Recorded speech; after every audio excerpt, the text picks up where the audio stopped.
Vaccination and the Autism Epidemic, Revisiting the Evidence.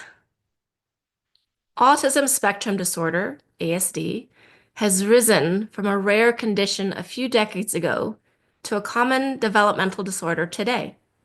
This paper rigorously examines the hypothesis that the expansion of the childhood vaccination program and the cumulative exposure to its neurotoxic and immunotoxic ingredients is a major driver of the autism epidemic. We review historical trends showing a parallel between the increasing vaccine schedule and climbing autism prevalence, and we explore the biological plausibility of a vaccine-induced contribution to ASD through in-depth analysis of vaccine components, such as mercury-based preservatives and aluminum adjuvants, and their potential neuroimmune effects. We identify flaws in many vaccine safety studies, including the use of non-inert placebos and other design limitations, and discuss conflicts of interest that may have compromised research integrity in this field. Notably, we revisit the 2014 CDC whistleblower revelations, suggesting data omissions in a key vaccine autism study.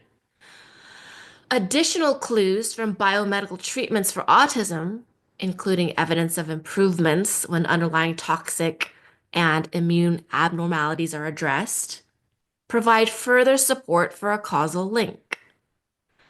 While alternative explanations for the rise in autism, genetic drift, or diagnostic changes are considered, they appear insufficient to explain the magnitude and timing of the increase. Taken together, the evidence assembled herein makes a compelling case that our aggressive vaccine program warrants critical re-evaluation as a contributing factor in ASD.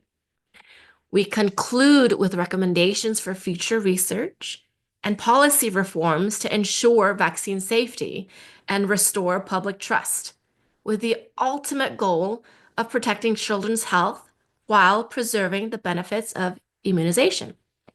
And I just want to say something real quick because it's been in the news recently that Robert F. Kennedy Jr., Secretary Kennedy, our new HHS secretary, has said that we're going to know at least some, if not all, of the causes of autism by September. And people are wondering, like, how is he going to do that? Well, stay tuned, and I will answer that question at the end. I think the answer will start to emerge as we go through the research and the timeline and all the evidence, but I think that I will, if you remind me at the end, I'll circle back to that and really make it very clear. Okay. Any questions before we get started? Yeah, well, autism used to be 1 in 10,000. It's actually 1 in 31 now. Oh. So when this was written, which was a few weeks ago when we first announced this, the CDC has just announced that the prevalence is now 1 in 31 children Okay. in the United States. So if vaccines have nothing to do with it, then what does? Well, that is a good question. And I think that it's definitely in many ways, the subject of our investigation here. Autism spectrum disorder, a lot of people call it ASD. I'm not crazy about that. I'm just going to say autism has become increasingly prevalent in recent decades. And that does, I think, form the basis of this whole debate about the causes, right? If you look at it in the 1980s, 1 in 10,000 children, as you mentioned, were diagnosed with autism. Now it's diagnosed in roughly 1 out of 36 children. All this comes from the CDC. It's non-controversial. So the surge in autism diagnoses far outpaces population growth, improved awareness, which indicates that there's some kind of environmental factor at play. It can't be and we'll talk more about this as we go along, but it can't just be, oh, we're diagnosing it more, or we're more aware of it, or that kind of thing.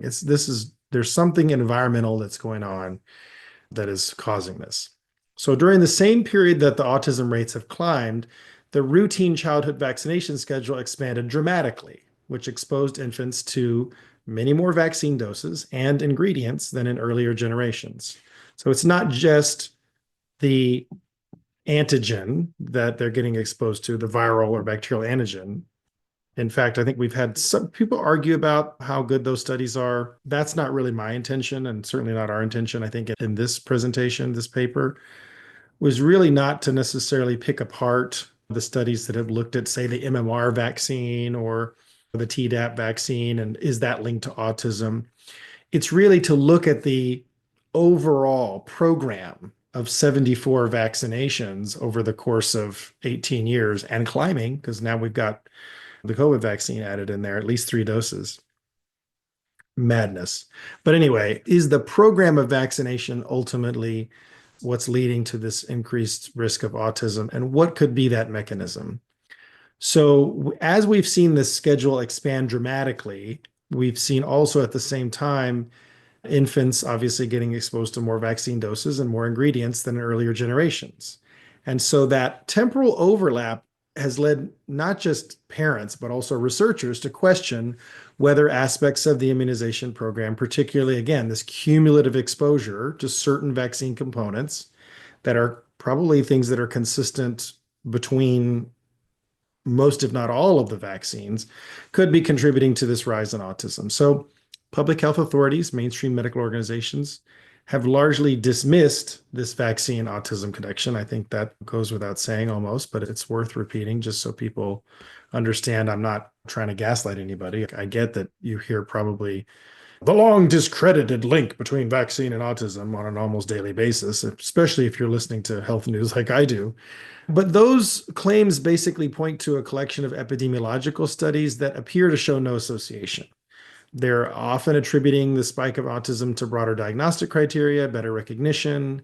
They emphasize hypothetical genetic causes, which with autism, like with most genetic diseases, it's not like, oh, you have this gene, you're going to have it. It's, oh, you have this gene, you're more likely to have it. And so the question is, what are the environmental factors that interact with those genetic causes that are going to lead to the development of the syndrome? Critics argue that many of the existing studies were not designed to detect the specific type of harm vaccines may cause, and that potential conflicts of interest call into question the impartiality of the official research on this issue. Moreover, a growing body of biomedical evidence from toxicology, immunology, and clinical observations suggest biological mechanisms by which vaccines could trigger neurodevelopmental damage in susceptible children. And that point of susceptible children is really crucial. We're not really looking at all of the different effects potentially of vaccines or vaccine ingredients. We're really focusing on autism because that's a question that not only is very common in the media right now, but that we have gotten from our friends, right? That's the way the question is asked. And I get that. And that's why we're taking this look. So these concerns can easily be dismissed as coincidence or debunked myths, as long as we have these unanswered questions about vaccine safety science that are dangling. So in this paper, which I will be posting on Substack at some point, it's not quite there yet, but we're going to take a narrative-driven, scientifically rigorous look at the evidence, linking the vaccine program to the autism epidemic. We'll begin by reviewing the historical background and epidemiological data, including this striking correlation, which I can't wait to show you guys the graph, between the expansion of the vaccine schedule and autism's rise. Next, we're going to delve into the key vaccine ingredients of concern, such as mercury and aluminum compounds, as well as the likely mechanisms by which these might induce neurodevelopmental harm, establishing the biological plausibility for a causal role in autism. We then address the mainstream counterarguments in detail, examining potential flaws in the foundational vaccine safety studies, highlighting issues of study design and placebo use. Spoiler alert, they don't actually use real placebos. And considering the impact of financial conflicts of interest on research outcomes, which I think is like the dominant issue of our time in terms of science in general and medicine in particular, is just how much market forces have corrupted scientific investigation. Within this context, we revisit the revelations of a CDC whistleblower who alleged data manipulation in a pivotal autism study, underscoring the need for transparency and integrity in vaccine science. My guess is that whatever that CDC whistleblower knew is likely to come out by September. We also discuss clues from treatment, empirical improvements in some autistic children via biomedical interventions targeting toxins and immune dysfunction, the kind of things we do in our practice, which provide additional support for an environmentally triggered model of autism.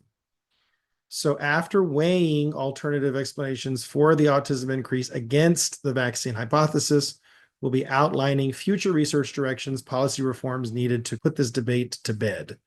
The goal really is not just to investigate it, but really to say, well, okay, if in fact there is a case, it needs to be as airtight as possible that cumulative vaccination exposure has been a major driver of the autism epidemic,